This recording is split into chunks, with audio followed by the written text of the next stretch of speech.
tonight. As soon as I move my computer here. Attending in council, myself, Dave Wilborn, Kim Lobdell is via Zoom, and Bill Alderjetzer is here, and Don is not here tonight. Okay. First order is public appearances for non-agenda items. I don't believe anyone is signed up for non-agenda items. Okay. No, so then we're on to agenda item 3 alpha, approval minutes. Do we have a motion to approve the September 7th, 2023 meeting minutes? I so approve September 7th, 2023 meeting. Do we have a second? Second. Second by Bill. Any questions, corrections, changes? Seeing none, we'll call the vote. All in favor of the approval of the minutes signify by saying aye. Aye. The minutes are approved. Next, we have item 4, report of the Director of Public Works, Mr. Tim Volker, P.E. Thank you. I'll start with some staff updates first. We still have 2 openings within the department in the engineering division, the utilities engineer and the environmental engineering technician. Last week we began interviewing candidates on Friday for the utilities engineer, and that position closes on Sunday, September 24th, which is a little less than a week away. The environmental engineering technician, we reposted the position as an engineering tech 1. This was the job description that we revised to include an engineering technician 1 and 3. And it was originally posted as a 2, so we posted as a 1. The 3 was not posted because it was not budgeted. So we're going to kind of see what we get with a 1 and 2 before doing any other changes. Project updates, phase 1 Sain Road reconstruction project. Sain Road and Lacey Road intersection is still stop sign controlled. It will remain stop sign controlled until the traffic signals become operational. And then Sain Road and East Sherrill Parkway intersection remains closed, and we anticipate that opening by the end of October. And the detour is the same as 2022 for that intersection. Lacey Road, Seminole Highway reconstruction project. Parisi's moving along, moving west on that project. They're looking to install the first layer of asphalt basically from Lacey Road, Seminole Highway, the roundabout, to Commercial Park Drive. Looking to lay that first layer of asphalt here shortly. The street resurfacing project, we're continuing paving roads, replacing curb and gutter and driveways. Looking to have that complete in October 2023. And then our Greenway Cross storm sewer project. We had a pre-construction meeting last week, and with speaking with the contractor and the lead time on the structures for the project, we're looking to actually start construction first thing in spring 2024 for that project. Due to the long lead time of the structures, we're running up against the weather for paving, and we didn't want that intersection of Greenway Cross and Egamon to remain or graveled throughout winter. So we're looking to kind of push that project to spring. We talked to the contractor about it, and he would honor the costs. There may be some small cost implications from their subcontractors, so we're waiting to get that info prior to making a final decision on whether to delay it to spring 2024. And with that, does anyone have any questions? Everyone, will be more difficult to execute in the spring. It's dry now. I suppose it depends on what we get. Right? Yeah, it's hard to tell weather-wise. If we get good weather in spring, we would have this completed in May of 2024. Okay. Any weather delays obviously would push that into June. And I had one more, Tim. Is it still roughly middle of November for Lacey Road Yes, completion? Lacey Road's still on track. I believe it's November 17th is the final completion. Okay. And Tim, is Commercial Park Drive, is that going to come down and intersect Lacey, or is that going to remain a stub? It is going to be connected. Okay. So that is included in the project. So there'll be the paving they're looking to do now, I believe is going to stop right before that first layer I was talking about, and then they're working their way west to Fitchburg. So west will, that Fitchburg will be completed more in the next month or two. All right. Kim, any questions? No, I'm good. All right. Then let's go to the review of P card. Thank you, Tim. And review of utility P card and check payments. Anyone have any questions here? I'm going to page down. I had one for Tim. I just wanted to note that the city spends $1,700 on dog poop bags. I thought, yeah, I saw the same thing. A lot of dogs. Yeah. Bear with me here one sec. Kim, did you have any questions, or Dave?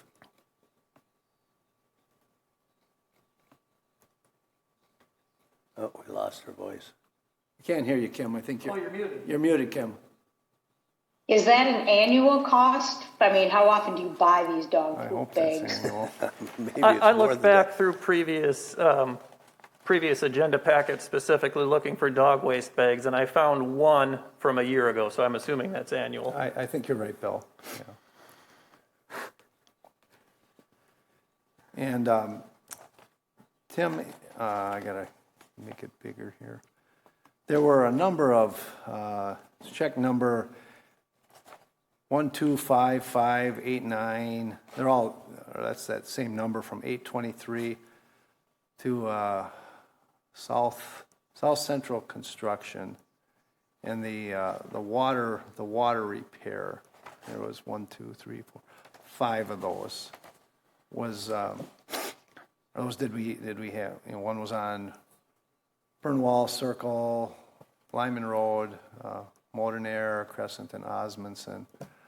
Are those all? Do we have failures of all our mains? On all those. It was seemed different items, and on different dates. The P card transaction just got paid on the 23rd all at Okay. once, so the invoicing must have came in. Okay. But they did happen at separate times, separate instances. A couple were water main leaks. Other, I believe, was a corporation stop that was leaking. Typically, we will hire South Central to come in if it's a little larger than what we can handle in doing it internally. And depending on the emergency, too, we may bring them in with their equipment. Okay. Thank you. Does anyone else have any questions? I just noticed we got a lot of credit checks that came in. Money coming back to us, apparently. Yes.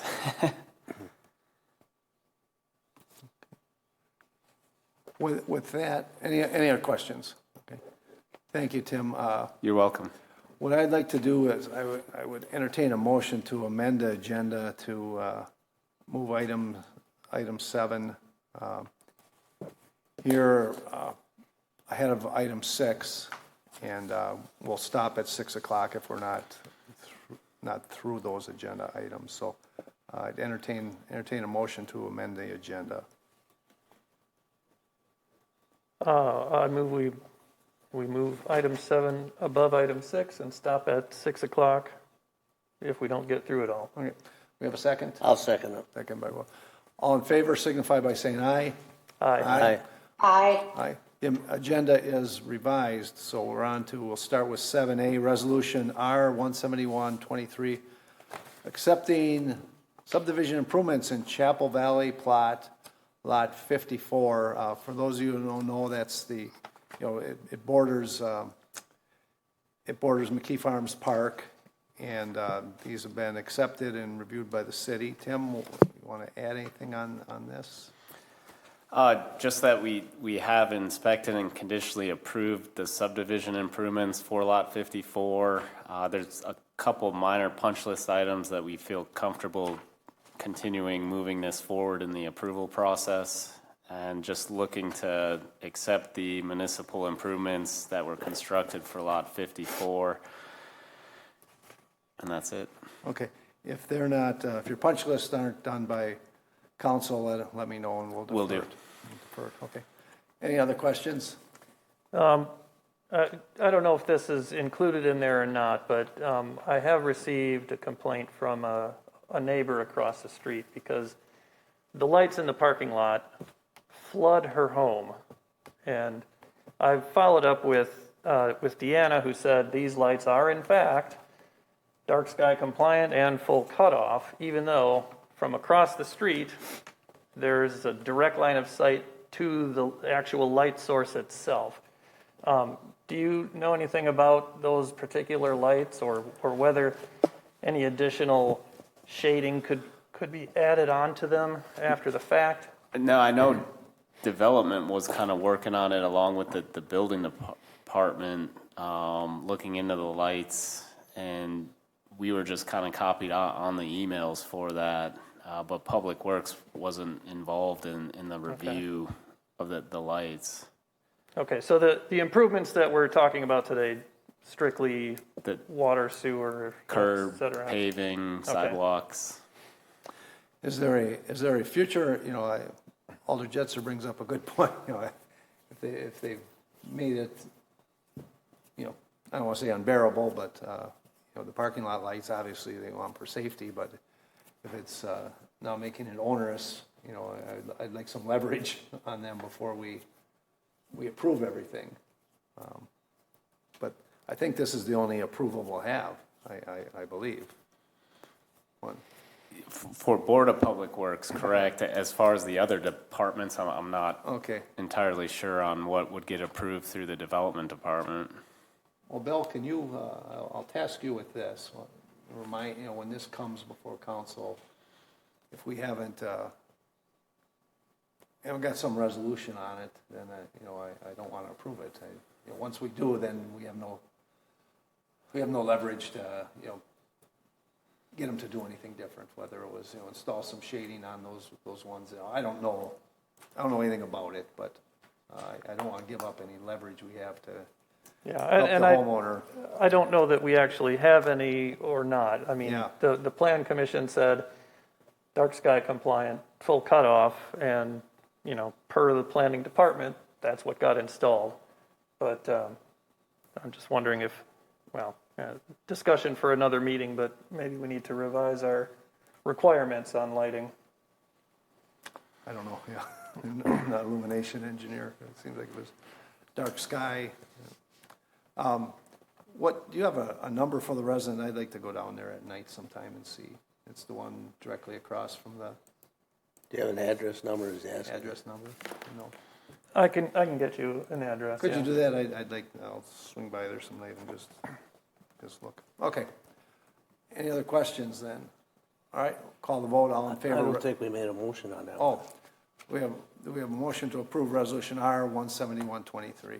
I so move we approve R 171-23. Second. Second by Bill. Any further discussion? I'm sorry, I didn't get That's the motion okay. first. We'll call the vote. All in favor of Resolution R 17123, signify by saying aye. Aye. Motion carries. Next, we have Resolution R 15623, accepting public pedestrian bike path easement on Lot 53 of Chapel Valley Plat. Do we have a motion to approve?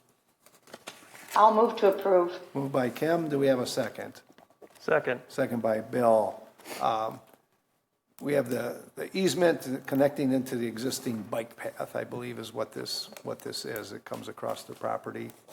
Yeah, a portion of the public pedestrian bike path was installed on Lot 53 within the Chapel Valley plat for Lot 53 and 54. So in order for this public improvement to remain in its installed location, a bike path and pedestrian path easement is needed. The subdivider is agreeable to granting this easement. The other option would be to remove and replace it in the correct location. We typically give them the option of either giving us an easement or removing and replacing it, and in this case, they wanted to grant the easement. Was the path there prior to the development of the lot? No, it was constructed as part of the development, So I believe. So it was, you have a root cause how it ended up on their property? And It was just staked out, not correctly, and that's on the contractor that they hire. Okay. And then when they go to as-built it, that's kind of when it gets found. So in order for us to find something like that, the city would have to pay a surveyor to survey it throughout the construction process. I'm with you. Okay. Thank you. You're welcome. Appreciate the explanation. Dave, Kim, Bill, any questions on it? Not I. All right. Then all in favor of resolution R 15623 signify by saying aye. Aye. Opposed? The motion carries. Next, we have resolution R 17223 approving change order with AE2S for the contract for feasibility study and concept design to mitigate flooding north of Dunn's Marsh. Do we have a motion to approve? I'll move to approve. Moved by Kim. Do we have a second? Second. Second by Bill. They've done the study, and now they've identified solutions, and now we are moving to the design stage, or the design stage. Now, was this anticipated Yes. that it would follow this process? Yeah, the city had put out an RFP for the feasibility study, and as part of that RFP had included an option to have that selected consultant continue with the surveying, design, permitting, and bidding services for the project. So the feasibility study was completed, and we're looking to move forward with the recommended resolution to the flooding issue, and looking to have them complete the survey work, then do the design work, permit the project, and then go out or help us through the bid selection process for the contractor. And then as part of this resolution, there is also a budget amendment component to it. So we're looking to increase their contract price by $98,500 for those services. And $65,800 would come from the Curry Court flooding project. So the city had $32,700 available in this project. We're looking to move $65,800 from Curry Court into this project to pay the $98,500. Okay. We had a motion to approve. Yeah. So what's the effect on the Curry Court? So right now, the status of Curry Court is that study was completed, and there was 3 alternatives that were evaluated, and the results of the alternatives weren't what we were looking for. So we're looking to evaluate it further, and kind of what we'd look to do is to do that at a later date. The couple stormwater projects under construction right now that we're busy with. I guess once the workload gets a little lighter, we'd look into that and evaluate it further in a future year. Okay. So there's no rush on that project. Too flat. It's too flat there. That's part of the problem. So is Go ahead, Curry Bill. Court experiencing problems right now? No, it's been several years since they have. It's when large rainfall events come, is the water kind of sits there, and it's been dry this year. And the last couple years, there hasn't been any issues. It came close to a structure up to the front door, but nothing has been flooded structure-wise as part of that project. Bill, on a wetter year, many of the residents have sump pumps in their basement that are running quite a bit, to keep the water out of their basements. But yeah, concur with Tim, you know, we looked at the options and I didn't really feel like any of them really improved. I think the neighbors felt the same way, you know, looking at the options. They didn't seem to think that those would necessarily do a lot either, so we'll look at it further. All right, thank you, Tim. You're welcome. Appreciate the explanation. So is this, are they, we're asking the additional 98K or what they are proposing for this scope of work larger than what we had budgeted?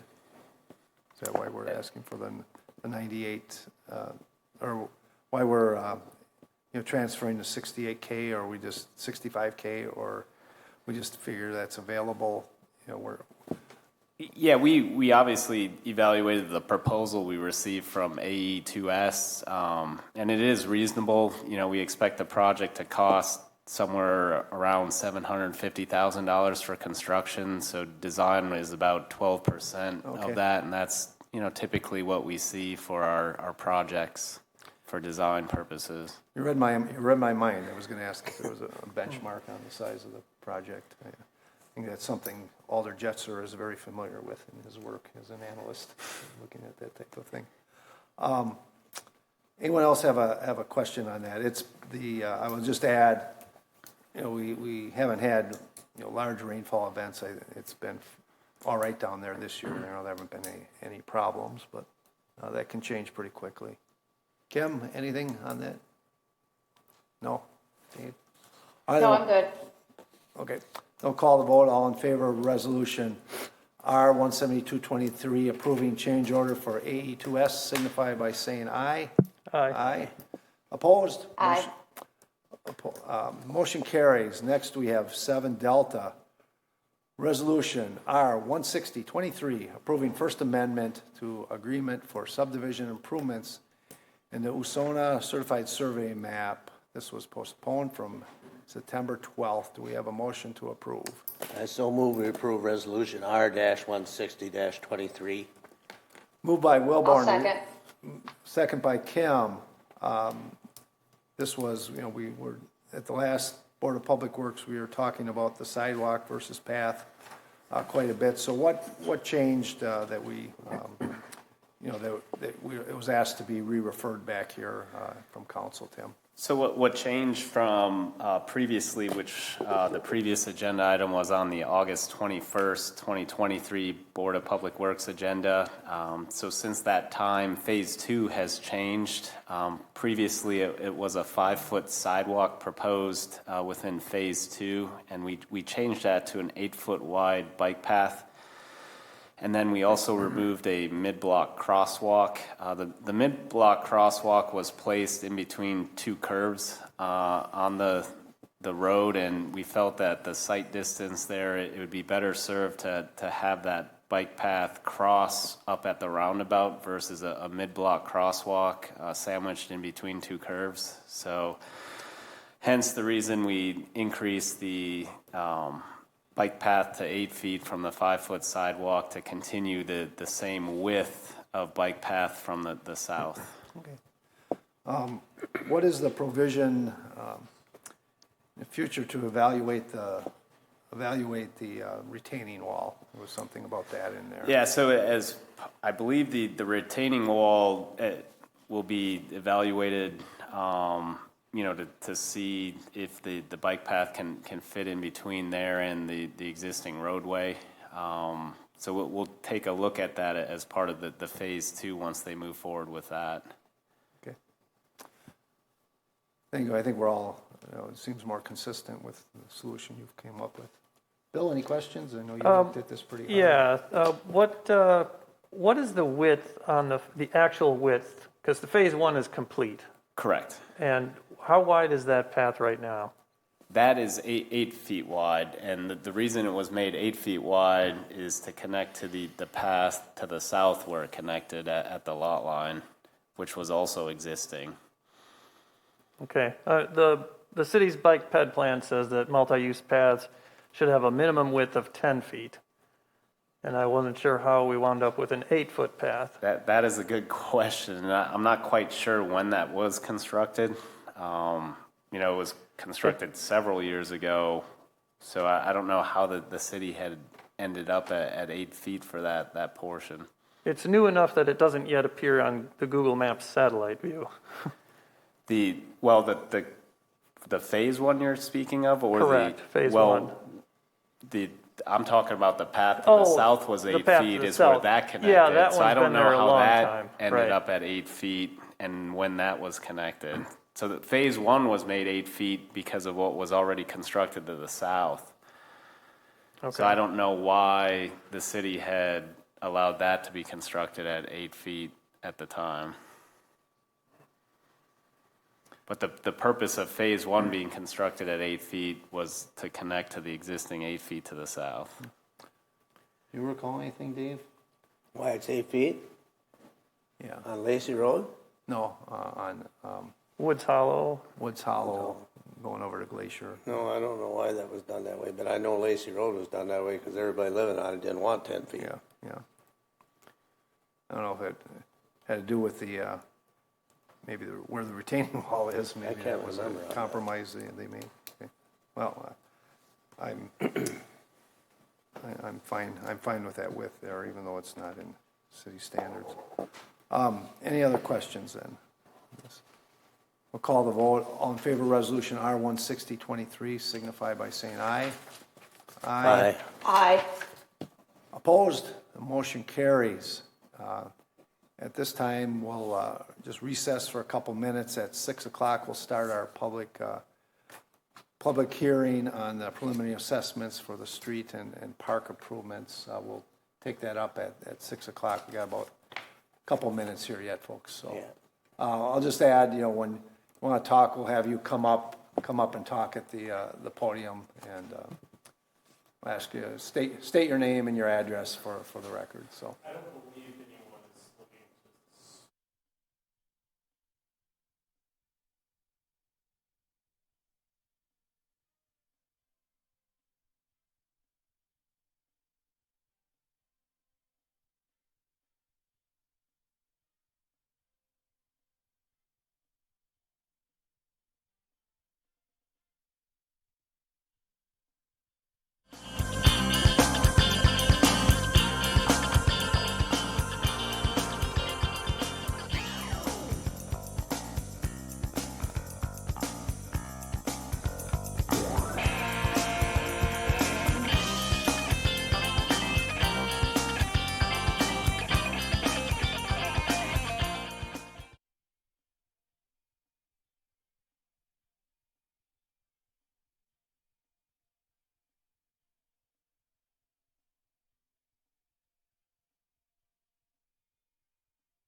any nuance? He brought up, the 7-inch for the driveway. Is that still, split evenly amongst, if there's a sidewalk only on one side, so even though it's the one guy's driveway, the other guy will also pay the same rate? Correct, yes. Good question. Well, Steve, thank you for your thoroughness and looking at that. Thank you. I appreciate it. All right, any other questions? All right, I want to thank City Engineer and Ross for going over this, and at this point, I'll close the public hearing, preliminary assessment public hearing. At this time, I would entertain a motion to adjourn. Our next meeting is scheduled for the, that would be, our next meeting would be October 2nd. October 2nd. All right. So I'll entertain a motion to adjourn. I so move we adjourn. Moved by Wilborn, do we have a second? Second. Second by Jetzer. All in favor of adjournment signify by saying aye. Aye. We are adjourned. Aye. Thank everyone for attending. Kim, thank you.